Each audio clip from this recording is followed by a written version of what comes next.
음악은 못 들려드립니다. 말로만 하는 음악 이야기 투맨 시작하겠습니다. 네.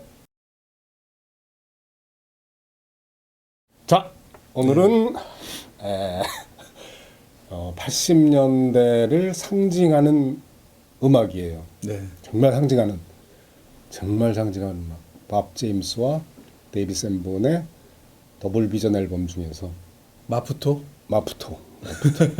갑자기 마푸토가 하얗게 됐어. 모잠비크의 수도 수도더라고요. 이름이라고 그러는데, 근데 왜 마푸토라고 붙였는지 모르겠는데. 이 베이스 치는 마커스 밀러가 작곡했던데 이 곡을 뭐 거기 갔다 왔나? 네. 근데 영 뜬금없고 노래 톤은 곡의 톤은 약간 저는 그냥 제가 느끼기에는 개인적으로 약간 LA 막 이런 쪽 느낌인데 제목은 마푸토. 정말 셌어요. 그러니까 이게 86년에 이 앨범이 나왔잖아요. 그렇죠. 그런데 80년대 재즈가, 그러니까 퓨전 재즈가 이제 대세를 갖다 이루면서 그 전에는 재즈 음반고에 갖고 음악 듣기가 어려웠는데, 그러게요. 그 시절에는 뭐 저기 성음 레코드에서 라이센스 음반 나오고 방송사에서도 원반 구입해가지고서 그때 이제 수월해졌으니까 그게 이 라디오에서도 음악 데이비 샌본, 밥 제임스 음악이 정말 많이 나왔어요. 근데 81년에 밥 제임스가 얼크루인가 해서 원온원 앨범 내가지고선 대박을 냈고 맛을 봤죠. 그때. 대박을 냈고 데이비 샌본도 81년에 보여 뭐예요? 앨범. 그래가지고 80년대 사실 딱 두 사람이에요. 어떤 의미에서 데이비 샌본, 밥 제임스. 그냥 음악 좋아하는 그냥 매니어들, 음악 매니어들한테는 축복이었죠. 어떻게 말하면 굳이 재즈라고 이야기하고 그런 게 무의미할 정도로 이런 음악들이 대세를 이뤘고 그 얼마 전에 유튜브에서 로버트 글래스퍼라는 요즘 블루노트의 소속의 피아니스트가 있는데 거의 힙합 같은 음악을 해요. 그 친구가 자기 같이 음악하는 동료들이랑 재즈가 뭔가에 대해서 얘기를 하는데 그런 얘기를 하더라고요. 재즈는 가운데 손가락이다. 그러니까 아이 집어쳐, fuck it 그래갖고 집어쳐, 난 이거 할 거야. 그러면서 재즈는 계속 변해왔다. 근데 저는 개인적으로 그 50년대, 60년대 재즈를 좋아한다고 하는데, 그러니까 저만 해도 약간 그때 재즈들을 고집하는 면이 있는데, 그래서 70년대 재즈 락, 퓨전 재즈, 80년대 이렇게 더 쉬워지고 어덜트 컨템포러리가 이지 리스닝 재즈가 막 나오는데 그런 것들은 잘 귀담아 듣지 않았는데 저만 해도 이 음악이 너무나 익숙하고 그런 거니까 그러니까 재즈가 그렇게 변해오고 또 누군가는 80년대에 또 90년대에 다시 옛날 재즈로 돌아가자는 사람도 있고 그게 다 같이 온 것 같아요. 그러니까 어떤 면에서 김 감독은 축복받은 세대니까. 그렇죠. 왜냐하면 90년대 들어서면서는 옛날 재즈 음반들 구하기도 쉽고 음악 구할 방법들이 여러 가지 있었잖아. 80년대는 없었어요. 그러게요. 그러니까 80년대 구할 수 있는 건 퓨전 재즈야. 퓨전 재즈 음반들은 정말 다양하게 나왔어요. 몇 개 나오지 않는 음반들을 소중히 들었다고 다들 그렇게 말씀하시더라고요. 그러니까 그 시절은 80년대는 카세트 테이프 세대예요. CD는 90년대고. 그렇죠. 그러니까 80년대 저 워크맨서부터 저 삼성의 마이마인가 뭐 해서 다들 귀에도 꽂고 다니던 시절 아니에요. 당시 고등학생인 저는 라디오에서 테이프로 녹음하고 그렇게 음악을 들었으니까. 예. 밥 제임스랑 데이비 샌본은 사실 그 따로따로 소개를 갖다가 해야 되는 뮤지션들이고 음악은 그런 것 같아요. 딱 들으면 그냥 추억이야. 그냥 그 시절 사람들 그리고 그 시절 그런 이렇게 냄새들 이게 스멀스멀 귀로 듣는데 코로 싹 지나가요. 그러니까 70년대 재즈가 완전히 저 힘을 잃고 80년대 그러니까 70년대 후반서부터 크로스오버가 60년대부터 시작은 됐지만 재즈 하는 사람들이 돌파구를 사실 만든 것 같아요. 그런 거 같아요. 왜냐하면 그러니까 일단 아무리 좋아도 대중음악인데 대중이 들어야지. 그래가지고 아직 뭐 1등 공신들이 있는데 이러죠. 60년대 비틀즈, 70년대 영국은 퀸, 미국은 이글스, 80년대 마이클 잭슨. 근데 연주 중에서는 밥 제임스, 데이비 샌번. 저는 지금 말씀하시는데 80년대 밥 제임스, 데이비 샌번 하면은 저한테는 약간 이렇게 뭐랄까 되게 낯설게 들리는 게 그 음악이라는 게 세대마다 다 주로 듣는 게 다르다는 게 느껴지는 거예요. 저한테 80년대는 헤비메탈, 고등학생 시절에 메탈리카 3집이 85년에 나와서 86년도 고등학교 다닐 때 무지하게 듣고 있어. 테이프로 혹은 LP로 백판을 구해서 듣고 이런 거였는데 그 당시 예를 들어 20, 30대 한테는 이런 음악들이 뭐 어디 카페를 가거나 라디오나 이런 데서 이런 쪽이 들리고 그러니까 이렇게 세대가 점점 이렇게 물려서 가는 게 느껴져요. 그러니까 저는 오히려 요번에 새롭게 다시 이 마프토 이런 음악을 들었거든요. 다시 들어보니까 밥 제임스가 건반 치고 그 뭐 당연히 그 데이비 샌번이 색소폰, 마커스 밀러 그 유명한 마커스 밀러가 베이스. 그 되게 펑키한 드러머 스티브 겟이 드럼을 치고 또 맛깔나는 기타 폴 잭슨 주니어 그리고 에릭 게일이 이따 얘기할 이 앨범에서 Since I Fell For You 거기선 기타를 또 치고 그러니까 아주 막강한 라인업이죠. 되게 새롭게 들리더라고요. 매번 그 80년대 음악을 추천하실 때 저는 오히려 새롭게 듣는 것 같아요.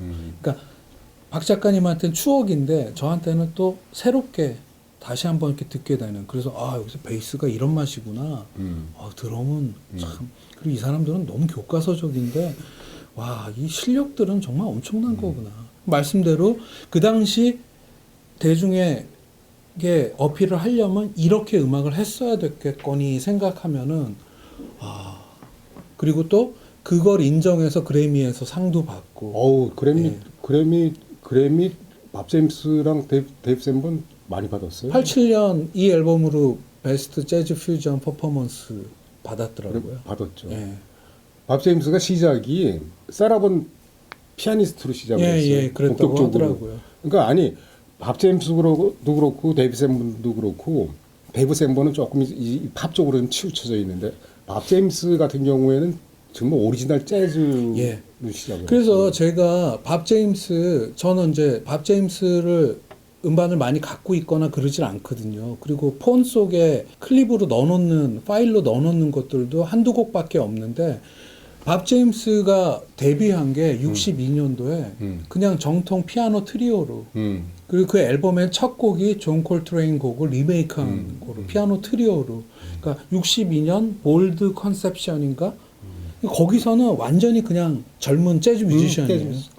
근데 그로부터 한 20년 지난 다음에는 70년대 춘추 전국 시대를 지나서 자기가 할 음악을 그렇게 잡고 그리고 90년대 들어서는 그 유명한 포플레이를 최고의 결성을 밴드 해갖고 퓨전의 근데 그거는 저는 그때는 포플레이는 그 2,500원짜리 뭐 성음 혹은 이런 데서 지구 레코드에서 나오는 라이센스 음반을 사서 들었으니까. 그러니까 저한테는 또 포플레이의 밥 제임스가 더 친숙한 거죠. 그게 제가 이제 90년대 20대가 된 다음이니까 그렇게 되겠네. 이게 세대별로 재밌는 것 같아요. 네. 아까 얘기했지만 우리는 80년대 그러니까 헤비메탈을 갖다가 음악으로 그냥 하나보다 그런 있어. 거예요. 예, 예. 왜냐면 우리 예. 70년대 하드락이 있었으니까. 예. 그러니까 저는 고등학교 때 헤비메탈을 들으면서 더 원류인 옛날 레드 제플린, 디퍼플 이런 걸 듣고 90년대에 와서는 저희 세대에서는 또 얼터너티브 락이 폭발하면서 널바나니 뭐니 이런 그런지 락을 들으면서 또 커오고 그 다음에 브리티시 락이 또 득세를 하고 그런 걸 지켜보면서 오는데 재즈는 소중히 이렇게 조금씩 듣다가 이제 나이 들어서 2000년대 초반부터 본격적으로 들었다면 밥 제임스라는 사람이 2018년에 또 우리나라 내한 공연을 했더라고요. 공연했죠. 더블 비전에 들어있는 또 한 곡 Since I Fell For You 알자로. 이제 지금은 사실 별로 안 들어요. 그렇죠. 근데 80년대는 있죠. 누가 노래 제일 잘 부르는 가수야? 그러면은 다들 알자로지. 지금도 기억나는 게 이문세 씨가 지금 제가 소개시켜드린 Since I Fell For You를 불렀어.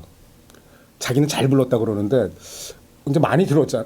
어디가 알자로 아니 나 잘은 불렀는데 본인이 자랑스러워할 만큼 정도는 아니었어. 근데 정말 아니 그러니까 이문세 씨 그 있어요. 그 스타일이 정말 있어. 80년대 후반에 우리나라 최고의 가수였는데 그렇죠. 뭐. 하여튼 이 더블 비전 앨범은 다 처음부터 끝까지 다 쭉 틀어놓고 들어도 손에 안 나는 시간 아깝지 않은 그런 앨범입니다.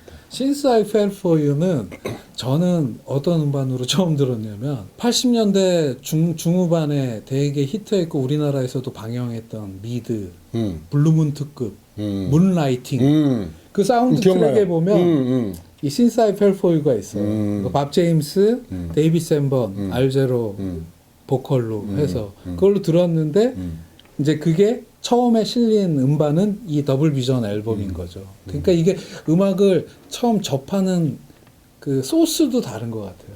그 Since I Fell For You가 그 드라마에서 나오는 게 저 기억이 나고 그 사운드 트랙을 사갖고 그 브루스 윌리스랑 시빌 셰퍼드가 이렇게 자켓에 있잖아요.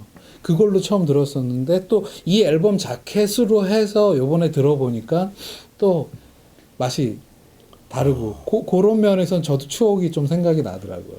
예. 알자로는 음악은 노래는 정말 잘하는데 사실 우리나라 귀 취향은 예, 아니야. 취향은 우리 아니죠. 취향은 아니야. 아닌 그래서 것 그래서 좀 거기 안타까운데 노래는 정말 잘하죠. 그리고 기억나는 게 그때 이제 저 더블 비전 나왔을 때 데이비 샌본은 저는 좀 친해요. 그러니까 70년대 그러니까 데이비 샌본이 이 사이드맨으로 이 락 밴드니 뭐니 락 뮤지션들 세션으로 굉장히 많이 엄청 참가했어요. 했죠. 예. 제가 그 좋아하는 노래 중 음악 중에 저 스텔리단의 가우초 앨범 첫 곡 가우초인데 그 색스폰으로 시작하거든요. 예, 예, 예. 그게 데이비 샌본 색스폰이에요. 그러니까 처음엔 몰랐어. 근데 이 가우초라고 스틸단 앨범 중에서 좀 유명한 게 있어요. 그러니까 저 남미 pampa 지역의 카우보이들을 가우초라고 그러는데 요 합정동 요 위에 가우초라는 재즈바도 있잖아요. 아, 예. 근데 정말 많이 연주를 했거든요. 그래서 데이비 샌본은 친근해. 70년대 음악 좀 많이 들은 사람들한테는. 근데 좌우지간 밥 제임스랑 이런 건 하나 딱 냈는데 밥 제임스가 한 얘기를 들었어요. 이 앨범을 내기 전까지 둘이서 딴 프로젝트에 참여는 해봤지만 같이 연주를 한 번도 해본 적이 없었대. 그 두 분이요? 응. 이거 더블 비전 앨범을 내자고 만난 게 처음이었대. 그러니까 서로 연주한 거는. 근데 아주 놀라워요. 둘이서 이렇게 엮어내는 사운드는 밥 제임스가 정말 음반을 많이 냈고 정말 이 퓨전 재즈를 재즈의 메인스트림으로 만들었다 뭐 이런 소리 듣는 사람이잖아요. 근데 밥 제임스의 대표 앨범이 뭐야? 딱 그러면 더블 비전 꼽아요. 더블 비전. 아니면 저한테는 또 포플레이의 음악들이 그렇듯이 그 퀸시 존스가 그런 얘기 했대요. 듀크 웰링턴은 피해갈 수 있어도 밥 제임스는 피해갈 수 없다. 그만큼 누구에게나 시선을 끄는 재즈가 밥 제임스 스타일이다. 그러니까 이렇게 얘기를 했대요. 나중에 밥 제임스 따로 한번 할 때 길게 얘기하고. 네. 근데 나중에 힙합에서 이 밥 제임스 음악만큼 샘플이 많이 되는 음악도 또 없어요. 아주 뭐 대단하죠. 그 노틸러스 앨범 중에 뭐 여러 곡 꼽을 수 있는데 더블 비전 앨범 사실 전체를 한번 그냥 들어보시면 제 연배라면 음악을 갖다가 별로 안 좋아하셔도 이 음악일세 이 음악일세 저는 이런 곡들이 개인적으로 꽤 있습니다. 너무 말랑말랑하고 너무 어떻게 생각하면 좀 가벼운 느낌인데 근데 또 한 30년, 40년이 지난 지금에 들으니까 또 약간 복고로 느껴지고 그때 그 시절 아까 말씀하신 대로 그 시절의 공기 같은 게 느껴집니다. 와요. 예. 요즘 세대한테는 어떻게 들릴지는 미지수지만 그게 뭐 음악 듣는 재미 중에 하나니까. 근데 뭐 80년대 최고의 음악으로 꼽아요 다들. 그러니까 아마 지금 20대가 들어도 감동이 있을 겁니다. 네. 자 그러면은 오늘 저 더블 비전의 마프도 소개는 여기까지 하고 왜냐하면 데이비 샌번 딘이랑 밥 제임스 정말 세거든요. 할 얘기가 좀 많아요. 적당히 오늘은 여기서 네. 마무리하고. 링크에는 마푸토랑 Since I Fell For You 이렇게 달아놓으면 되겠네요. 네네네. 자, 그럼 여기서 마치겠습니다. 네.